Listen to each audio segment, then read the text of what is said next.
আপনারা জানেন আমার যাত্রাবাড়ি ফেরদৌস সেন্টারের দ্বিতীয় ভবন এটা। পিসা হুজুর আমিরুল মুজাহিদিন উদ্বোধন করছিল প্রথম, ওই যে পাইলিং এর ব্যাপারে উদ্বোধন করছিল, জানেন আপনারা? তারপরে প্রথমে ছাদ দেওয়ার সময় এসে ওই কোনাটা ভিতরে দোয়া করে গেছে আলহামদুলিল্লাহ। এখন পর্যন্ত আল্লাহ পাকে খাস মেহেরবানিতে খুব সুন্দরভাবে কাজ চলতেছে আলহামদুলিল্লাহ। নিচতলার কাজ হয়ে গেছে, দোতলা হয়েছে, তিনতলা হয়েছে, চারতলা ছাদ হয়ে গেছে। চারতলা ছাদ এখন পাঁচতলা দিতেছে, পাঁচতলা ফ্লোর, চারতলা ফ্লোর দিচ্ছি। তা আপনার খুশি না বাজার? খুশি। এই মসজিদটা পিসা হুজুরকে দিয়ে আমরা উদ্বোধন করবো ইনশাআল্লাহ।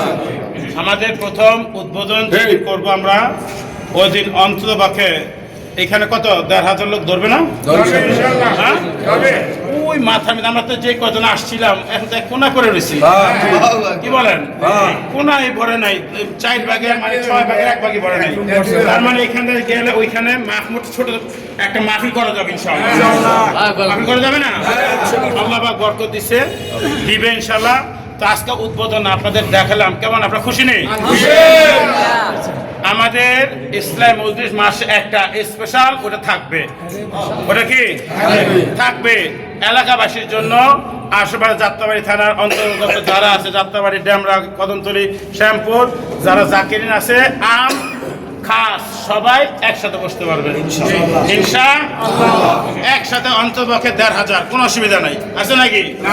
তো পিসা হুজুর যেদিন আসবে ওই দিনই। আর এর জন্য আমি সবাইকে এইখানে সপ্তাহে যেটা হবে, সপ্তাহে একদিন, হয়তো বৃহস্পতিবার হইতে পারে আপনাদের সাথে মাস্টারের মাধ্যমে সেটা করব। কোন দিন আমরা ফিক্সড করে নেব, কোন দিন করলে ভালো হয়। তখন হবে মনে করেন এক একজন বক্তা দিয়ে ইনশাআল্লাহ আমরা সেরকম ভাবে করব। আর উদ্বোধন করবেন আমাদের আমিরুল সাহেব।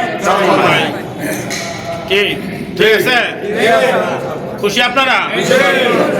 আমার মনটা ভরে গেছে আজকে। কালকে এখানে পরিবেশ করা চাইতে পানি দিছে, এখন ৫ তলার ওই যে উপরে ছাদে পানি দিতেছে, কলমে পানি দিতেছে, পানিটা আবার আসতেছে, নামতেছে।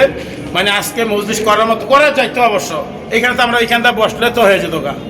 আমরা তো এখানে, আমার মনে হয় এখানে ৭০০-৮০০ বসতে পারে এখানে, কি?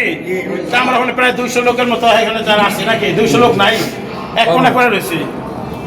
কি খুশি আপনারা? আমি যতদিন জীবিত আছি আমার ছেলে দুইটা দোয়া করতেছি ওরা যাতে তরিকা খাদেম হয়, খাদেম হয় ইনশাল্লাহ। এই মসজিদ চলতে থাকবে, ওরা চালাবে। আমার অ্যাবসেন্স, আমার ইন্তেকালের পর তারাও চালাবে। নাতির জন্য মনে করছিলাম নাতি আল্লাহ সুস্থ করে দেয়, নাতিও চালাবে। আর আমি আমার একটা জানি না, কোথাও কোনো জায়গায় স্পেস কিনতে গেলে, দেখতে গেলেই প্রথম আমার মাথা মেতে যে জিনিসটা খেলে আসে, এখানে আমরা কতজন চাকরি একসাথে বসতে পারবো। আপনারা কি বলেন, কতজন বসতে পারবো এখানে? ২,০০০ থেকে ২,০০০ মিনিমাম। কতজন বসতে দেবো? ডালাও বসলে ডালা ফ্লোর চাকরি ১,০০০, আর যদি চেয়ারে বসে ১,০০০। চেয়ার দিলে মানে মোটামুটি যদি এখন তো কোনো কিছু না পরিবেশ করা হয়, ডেকোরেশন করা হয়, তার মানে আমাদের কি বলে এটা, ওই যে হল রুম ব্যবহার করা যাবে না। আমাদের ঘরোয়া প্রোগ্রামগুলি না ভালোভাবে করা যাবে, ১,৫০০ লোকের প্রোগ্রাম করা যাবে, তাই না? যাই হোক, ওইটা না টাকা কামানোর উদ্দেশ্য না, আখিরাত কামানোর উদ্দেশ্য। আমার উদ্দেশ্য জাকিরিন তৈরি হোক, আল্লাহর জাকির করতে দাও। ঠিক আছে? খুশি আপনারা সবাই ইনশাআল্লাহ? আজকে আমাদের একটা উদ্বোধন না, কি না দেখাইলাম আপনারা। আগামীতে আমরা যেদিন উদ্বোধনের জন্য পিসা হুজুর যেদিন ডেট দিবে আমরা করবো, পিসা হুজুরের সাথে আমাদের খলিফা আছে ৫-৭ জন, ৮-১০ জন, যে কজন আছে, নায়েব আমির আছে, সবাইকে নিয়ে কেন্দ্রীয় নেতা ইসলামী আন্দোলন বাংলাদেশ, মুজাহিদ কমিটি যারা আছে, এরা ৫০ জন ১০০ জন যা হোক, এদেরকে আলাদা আমরা অন্তত মুজাহিদ বলবো কমপক্ষে ১,৫০০। ঠিক, আপনাদের খাওয়াবো ১,৫০০ লোককে খাওয়াবো ইনশাআল্লাহ। ২,০০০-২,০০০কে খাওয়াবো ইনশাআল্লাহ। ঠিক আছে ইনশাআল্লাহ?